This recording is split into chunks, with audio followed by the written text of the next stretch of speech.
नमस्कार काकी. नमस्कार. काय नाव तुमचं?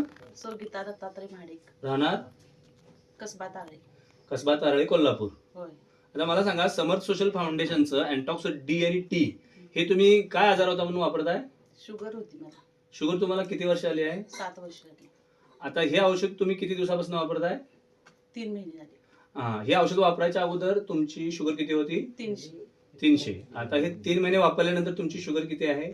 जेवायच्या अगोदर 100 आहे, जेवल्यानंतर 120 130 अशी आहे. म्हणजे तुम्ही आता शुगर नॉर्मल आहे. होय. आता दुसरं मला सांगा की हे औषध चालू करायच्या अगोदर शुगरमुळे तुम्हाला काय त्रास जाणवत होते? मला चक्कर येत होती, पायातनं वळी वगैरे मारत होते. त्या सगळ्या कमी आलेल्या आता. पूर्णपणे त्या कमी आलेल्या आहेत. आलेल्या आहेत. बरं, आता हे औषध वापरून तुम्ही समाधानी आहात का? आला. आता मला सांगा, ह्या औषधाबद्दल तुम्ही लोकांना काय सल्ला द्याल? मी लोकांना एवढे सांगेन की हे औषध चांगलं आहे, रिझल्ट चांगला आहे या औषधाचा, तुम्ही घ्या. तुम्ही समाधानी आहात? आहे समाधानी आहे. धन्यवाद.